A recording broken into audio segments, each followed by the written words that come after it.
Soy Raquel González Madero y te doy la bienvenida a Desafíos, el programa dedicado al petróleo, gas, minería y energías alternativas. Hoy hablaremos de la historia del petróleo en el mundo y cuando llega a la Patagonia, aquí en la Argentina. Y también vamos a estar con el diputado Luis Apac, del Movimiento Popular Neuquino, aquí en la provincia de Neuquén, quien preocupado y ocupado escribió el libro Entender Vaca Muerta, donde habla sobre el fracking.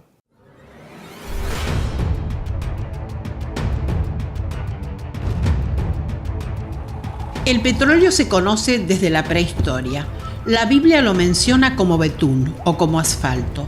Por ejemplo, vemos en Génesis capítulo 11, versículo 3, que dice que el asfalto se usó para pegar los ladrillos de la Torre de Babel. Sin embargo, antes de la segunda mitad del siglo XVIII, las aplicaciones que se le daban al petróleo eran muy pocas.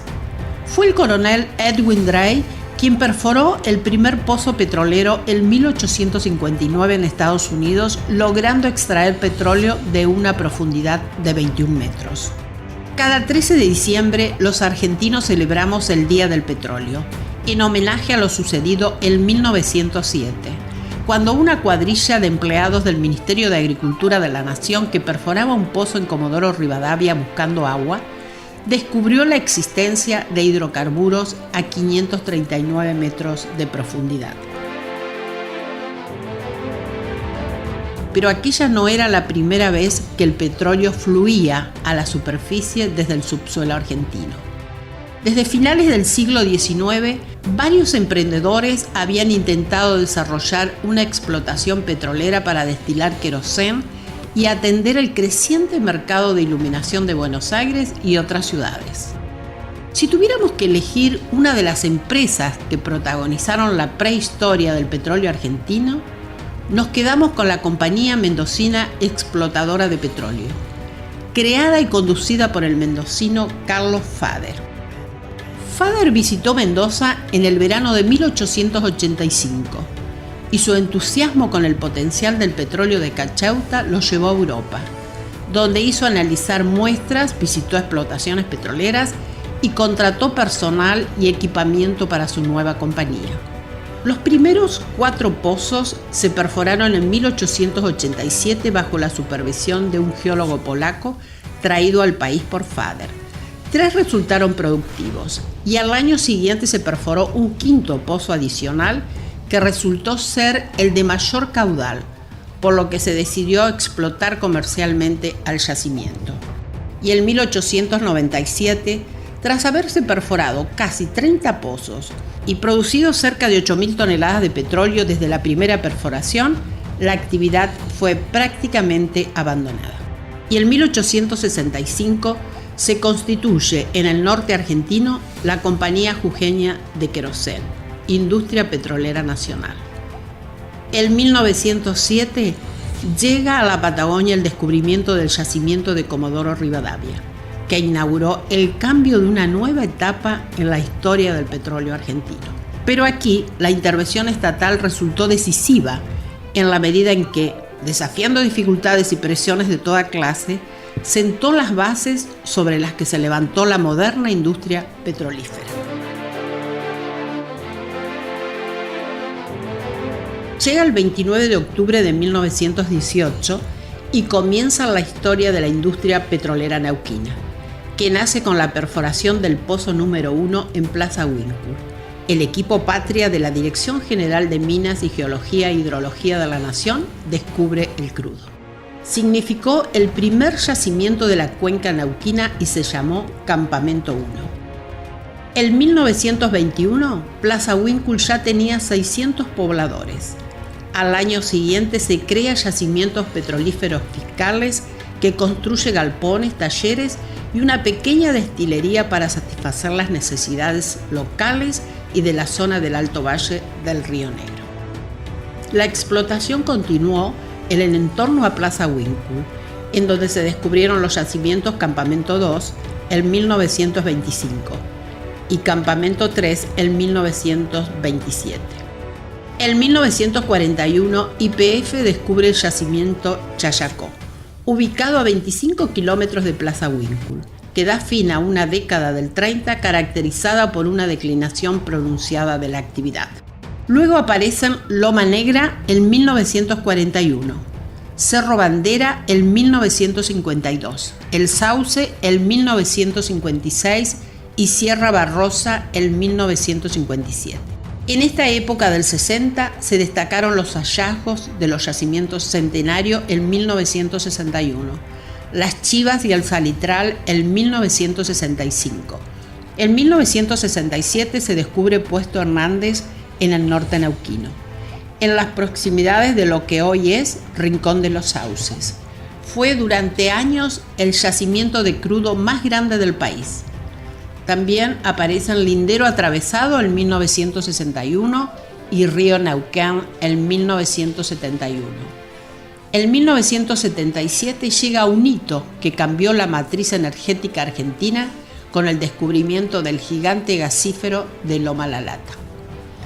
A partir de ahí comienzan a desarrollarse una gran red de gasoductos troncales.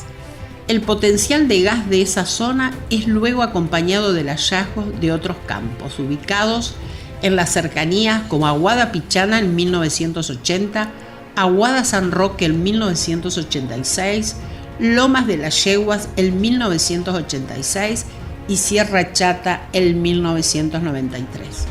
En 1980 llega la década del crecimiento para el crudo neuquino, gracias a los nuevos niveles productivos en el campo de Puesto Hernández, a los que se suman otros, como el de Chigüido de la Sierra Negra, Lomitas en 1988, que permitirán que se constituya en el yacimiento de mayor producción del país. En los últimos años de la YPF estatal se descubre el Portón en 1990 y el Trapial en 1991. Luego, en plena privatización, se hallan los últimos yacimientos importantes, Confluencia en 1993 y Chigüido de la Salina en 1995.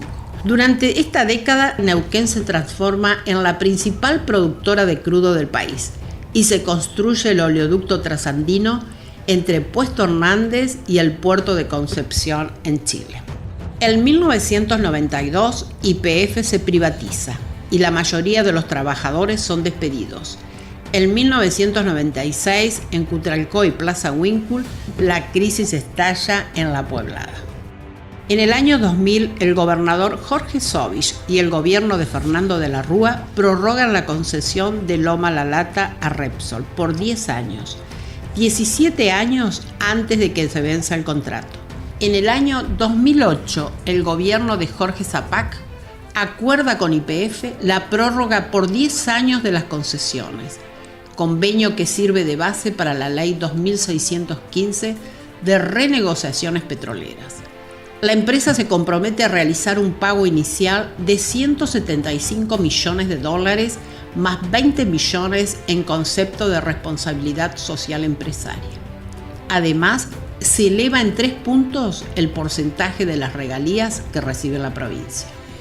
En diciembre del 2010, YPF anuncia el hallazgo del Taigás, que triplica sus reservas y amplía de 6 a 16 años su horizonte de reservas.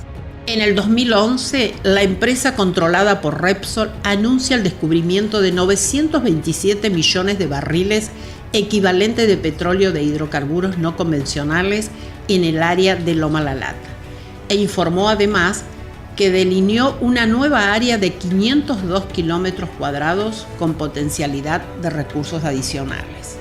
El potencial petrolero de la formación Vaca Muerta, que se anunció como hallazgo, ya se conocía desde la época de YPF estatal, aunque no fue posible su explotación por impedimentos tecnológicos. Esa formación es uno de los 3 reservorios de hidrocarburos no convencionales más grandes del mundo y una de las causas de la estatización del 51% de las acciones de Repsol en YPF.